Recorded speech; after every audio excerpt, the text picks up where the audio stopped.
Los amigos que nos ven en el mundo, Oban Lai, él es director de Macungo para el Desarrollo, es licenciado en Relaciones Internacionales en la Universidad de NUR, especialista en resolución de conflictos, con estudios en interculturalidad e identidades y democracias en América Latina, candidato a magíster en la Pontificia Universidad Católica del Perú. Oban, ¿qué cosa es Macungo? Bueno, Macungo para el Desarrollo es una organización que se funda aproximadamente hace 12 años, con una iniciativa del Centro de Desarrollo Étnico CEDET. Étnico CEDET. Que tuvo en ese momento la iniciativa de juntar un grupo de jóvenes afroperuanos, y producto de este proceso de formación de liderazgos nace lo que hoy conocemos como Macungo para el Desarrollo. Macungo para el Desarrollo es una organización conformada por jóvenes afroperuanos que tiene como misión promover y proteger los derechos de la población afroperuana, con énfasis en dos temas esenciales. El primero, educación y jóvenes afroperuanos. Educación, ya. Y el segundo, la revaloración de la identidad étnico-cultural afroperuana. Ok, ¿qué significa Macungo? Macungo significa alma de los ancestros. Alma de los ancestros, ¿fue el nombre que tú le pusiste? Fue el nombre que eligió el conjunto de jóvenes que estuvimos en este momento en el proceso de formación de Macungo para el Desarrollo. Correcto, del cual tú eres su director actualmente. Actualmente sí, estoy ejerciendo las funciones de dirección ejecutiva. Ok. ¿Cuáles son los proyectos de Macungo? Bueno, en la actualidad Macungo durante los últimos años ha venido en estas dos líneas de trabajo, en el tema de la educación, ha venido desarrollando un conjunto de conferencias, charlas y conversatorios para evidenciar, por un lado, los problemas que presentan los jóvenes afroperuanos en temas de problemas de acceso, problemas de acceso, disculpa que te interrumpa. Permanencia y culminación en educación, tanto educación básica como en educación superior. Correcto. Pero acceso, ¿a qué te refieres puntualmente? Acceso tiene que ver con las oportunidades que tienen las y los jóvenes afroperuanos para poder ingresar a una institución educativa, sea una educación para una escuela, para cuando hablamos de educación básica, sí, pero también de acceso a la educación superior, tanto universitaria como no universitaria. Correcto. Cifras que nos da, por ejemplo, un estudio que hizo el Ministerio de Cultura hace algunos años, evidencia, por ejemplo, que la brecha de acceso a educación superior, sí, tanto universitaria como no universitaria, entre jóvenes afroperuanos entre 18 y 26 años, tiene una brecha de 10% cuando se compara con los jóvenes de la misma edad a nivel nacional. Correcto, te entiendo. Eso ya significa un problema que limita, digamos, las posibilidades de desarrollo de un conjunto de jóvenes, ¿no? O sea, ya el 10%, digamos, entramos al mercado con un 10% menos, ¿no? A comparación de los jóvenes a nivel nacional. Claro. Pero cuando uno observa los datos aún son mucho más dramáticos. Sí. Por ejemplo, de este porcentaje de jóvenes que entra a la educación superior, cuando uno desagrega para ver quiénes son aquellos que culminan, sí, solamente culminan el 3% la educación, por ejemplo, la educación superior universitaria. Ya. Es decir, si tuviéramos 10 jóvenes afroperuanos, sí, solamente 3 ingresarían a la educación superior, pero solamente 1 culminaría. Correcto.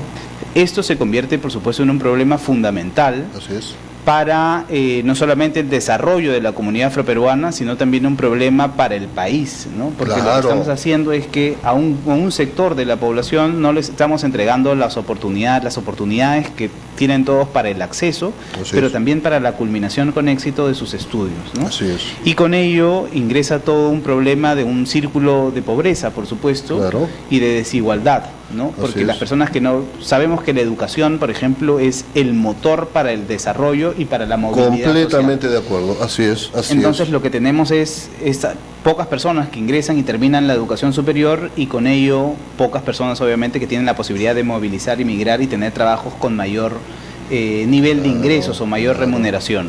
Así es. Entonces lo que entendemos en la comunidad afroperuana hoy es un problema en el cual tenemos problemas para el acceso a la educación, problemas para tener empleos bien remunerados, sí, y por supuesto también problemas para el acceso al empleo.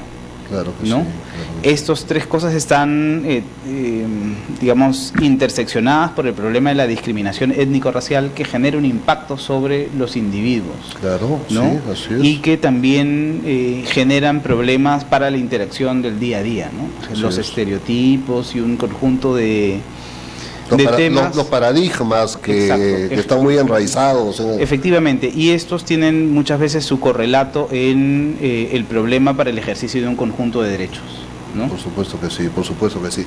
Dentro de los lineamientos de Macungo, acá estoy leyendo, hablas respecto a la identidad nacional. ¿Se ha perdido? ¿Se está perdiendo? ¿Se está recuperando? Una de las cosas que nosotros proponemos desde Macungo es que el ser afroperuano es una forma de ser peruano. Por supuesto. ¿No? Es decir, frente a lo que muchos dicen que reivindicar mis derechos étnico-culturales es una forma de segregar, no, más bien es una forma de fortalecer la identidad nacional, Claro, ¿no? claro. Porque este país, como lo reconoce la Constitución, es un país multicultural, ¿no? Y pluriétnico. Pluriétnicos, así es, así ¿no? es. Y en ese sentido, digamos, hay una unidad en la diversidad de los diferentes grupos étnicos que conformamos el país, ¿no? Así es. Ser afroperuano y digamos, fortalecer esta identidad es también fortalecer los procesos de identidad nacional. Claro que sí. País que no invierte en educación, persona que no invierte en educación, está destinado a quedarse. Efectivamente, la educación es importante y qué bueno que hablas sobre país, porque aquí me permite... Claro, es un problema país. Me sí. permite poder hablar, por ejemplo, en la necesidad de tener una inversión en educación y en la primera infancia. Okay, ¿no? Es sí. fundamental tener una inversión en los niños entre 0 y 5 años. Sí. ¿No? ¿Por qué? Porque ya diversos estudios han comprobado que entre 0 y 5 años es el momento en el cual los niños desarrollan todo su potencial, Claro. tanto del intelecto como el desarrollo físico del cerebro. Sí. Un dato importante, aproximadamente casi el 40% de las familias afroperuanas, de acuerdo a datos del Ministerio de Cultura, perciben menos del sueldo mínimo. Ya. Eso quiere decir que muchas de estas familias, casi el 40% de las familias afroperuanas, sus niños van a poder sufrir de desnutrición crónica infantil. Ujú.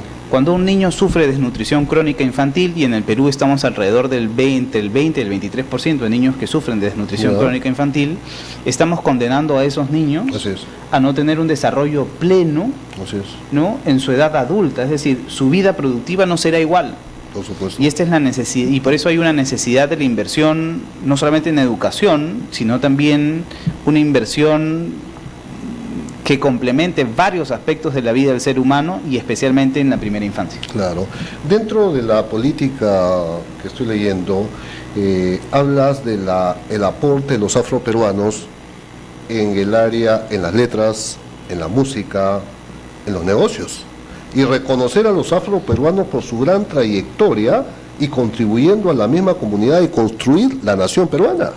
Efectivamente, como Macungo para el Desarrollo tenemos la visión de que los afrodescendientes, desde los primeros africanos traídos a las Américas en condición de esclavización, Sí. hasta hoy los afroperuanos hemos contribuido en el desarrollo de la nación, Claro, tanto de América Latina, del Perú, claro, sí, ¿no? sí, sí, sí. Y hemos contribuido, por supuesto, en las ciencias, Claro.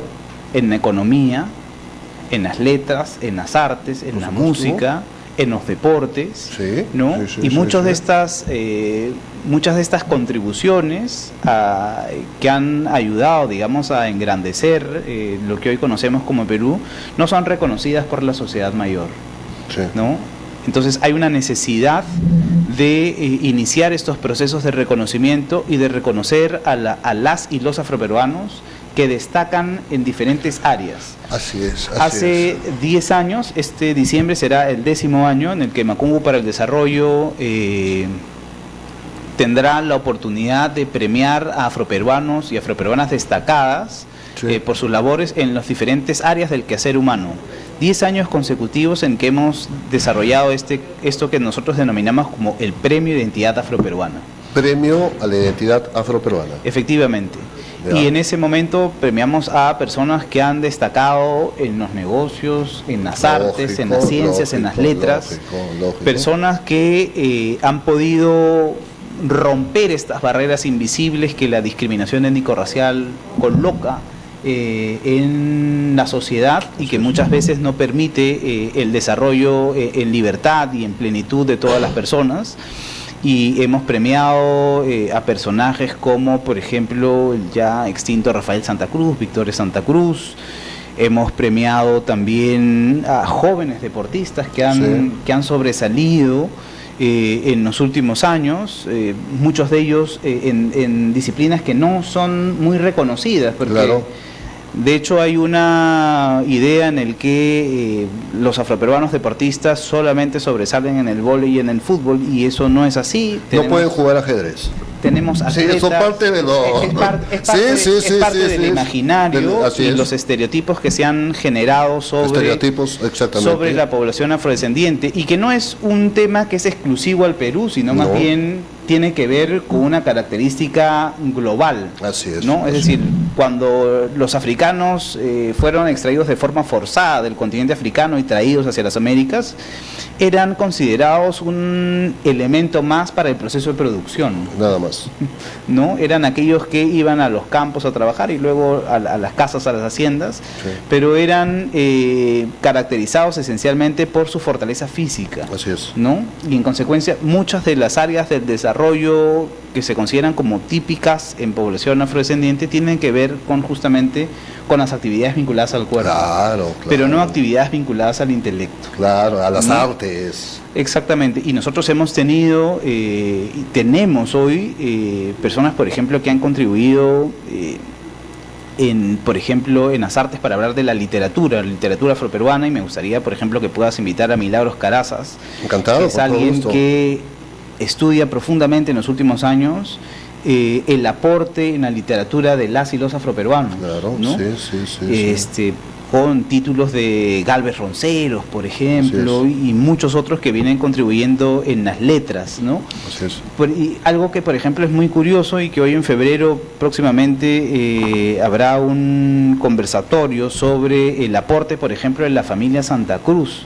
¿Dónde va a ser? ¿Cuándo? En el IPNA de Miraflores. ¿Qué fecha? En este mes, no tengo la fecha hoy exacta, pero será en este mes en el IPNA de Miraflores. ¿Ya? Y, por ejemplo, rescatar que Nicomés Santa Cruz Aparicio, padre de Nicomés Santa Cruz y Victoria Santa Cruz, era un dramaturgo.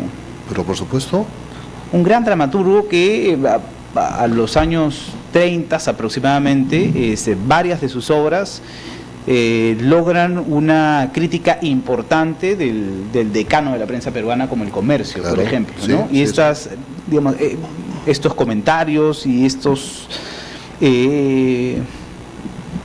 comentarios, insisto, positivos sobre la pluma de Nicomés Santa Cruz Aparicio han sido rescatados por el IMNA y han sido mostrados, digamos, a la ciudadanía, además de destacar que Nicomés Santa Cruz Aparicio fue uno de los socios fundadores del IMNA en el país. Claro.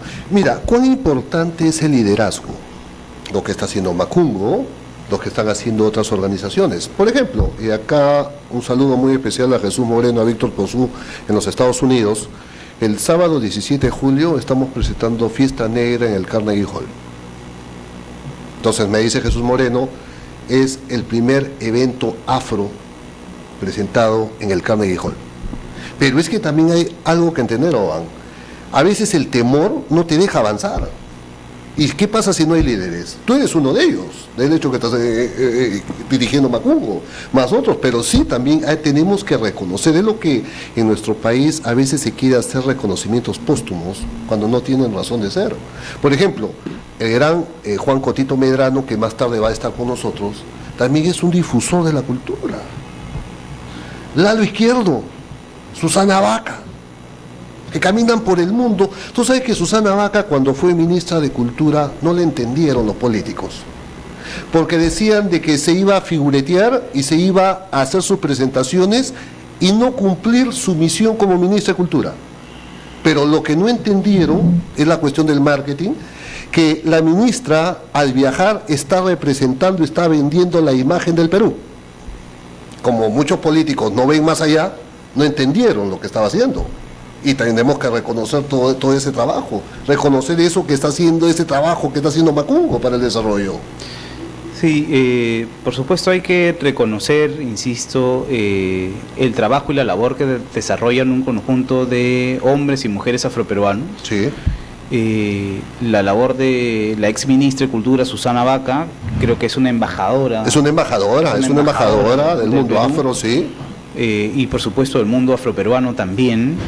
Y junto a ella el maestro Juan Medrano Cotito, Sí. quien por supuesto goza del máximo de mis respetos y el mayor de mis reconocimientos. Claro, sí. Porque también es un artista de primer nivel, Claro, que sí, es un así embajador del Perú Así es. y que además sabe también transformarse, ¿no? Ha estado involucrado con nuevas formas contemporáneas de hacer música afroperuana, Claro. ¿no? A través de Nova Lima, por ejemplo, Sí. ¿no? Y que es una forma también de llevar nuestra cultura con nuevos códigos, con Pero nuevos es códigos porque hay que el liderazgo, mundo- exactamente. hay liderazgo, hay innovación, hay creatividad. Hay innovación y creatividad, así es. efectivamente, ¿no? Claro. Y ese liderazgo tiene que entender, efectivamente, como has mencionado, la necesidad de innovar, Claro. ¿no? Y de tener los nuevos códigos que el mundo requiere, ¿no? Y Así ahí, es. nuevamente, mi reconocimiento al maestro Juan Medrano Cotito, que creo que viene innovando, viene haciendo un conjunto de cosas que contribuyen mucho a poner en alto el nombre del país y, por supuesto, de la cultura afroperuana. Hay mucho talento. Y no solamente en la música afro, en la música andina. Hay mucho talento. Tienes el apoyo del Centro Cultural de España. Sí, hace 10 años nosotros hemos venido trabajando con el Centro Cultural de España para desarrollar esta idea del Premio Identidad Afroperuana. Ok. Porque, como mencionabas hace un momento, hay que dar los homenajes en vida. En vida, claro, no una vez cuando uno ya no está. Y hay una necesidad que la comunidad reconozca los esfuerzos de los miembros de su propia comunidad, Así ¿no? es. Hay que dejar de lado los rencores, las envidias y más bien sentirse congratulado por los esfuerzos del otro. Tenemos que construir una gran nación. Nosotros somos los arquitectos de la construcción de ese gran país. Pero no podemos estar en un balcón mirando y criticando sin hacer nada. Yo creo que si somos los actores están en movimiento, están actuando, no están sentados mirando ni criticando. ¿Por qué? Porque si nosotros no engrandecemos nuestro país, ¿quién lo va a hacer? Efectivamente. ¿Quién? La educación, la inversión en educación. Fíjate una cosa, el otro día leía una estadística, 0.03 centavos de dólar per cápita se invierte en el Perú en cultura. Bueno, el sector cultura es... No es negocio, algunos dicen, no es que no es negocio. En realidad, por ejemplo, el sector cultura, que yo he tenido la oportunidad Tú de trabajar, trabajas actualmente en el Ministerio de Cultura. bueno, hace 5 meses no Ok, pertenezco no estás, ya a este ya. sector, Sí. pero estuve 4 años y medio trabajando en el sector cultura, Claro, sí. teniendo diferentes posiciones Sí. en dicho sector. Para el año 2017, el sector cultura va a recibir del presupuesto total el 0.035 del presupuesto total. Ya, Y recibe es el 0.035 por la incorporación de IRTP, ¿no? Porque si no estaría en el 0.28 más o menos claro, sí, del sí, presupuesto. sí, así es. O sea, es uno de los sectores que menos dinero recibe y tiene una gran cantidad de demandas para las acciones. Tiene el Ministerio de Cultura, por ejemplo, en el área cultural tiene aproximadamente 6 o 7 elencos. Así es. Hoy vamos a tener al folclor nacional, del así coro es. nacional, El maestro Manuel Cuadros Bar, que va a estar dentro de un va a rato con estar aquí. nosotros, así es. un reconocimiento también a él. Sí. Tiene el coro nacional, el elenco nacional, Coro el Nacional ballet, de Niños. el coro nacional de niños, la sinfónica, el ballet, La el Sinfónica elenco Nacional, folclor, la Sinfónica Juvenil, la Bicentenario, juvenil, sí. la bicentenario y un Sí. conjunto de, digamos, toda esa potencia que tiene que ver con no solamente las labores de investigación y preservación del patrimonio cultural inmaterial, pero también la difusión. La difusión, así ¿no? es. Y así que es. muchas veces no hay dinero para poder entregar acceso a la cultura. Así es, ¿no? Sí, Porque sí. estos elencos deberían estar recorriendo el país entero para Claro. entregar acceso a la cultura al conjunto de ciudadanos y ciudadanas que hoy nos ven a través de Cora TV ¿no? Y que necesitan tener ese acceso a la cultura, Así es. escuchar a un coro nacional, ya sea el de niños o el Pero coro que es nacional.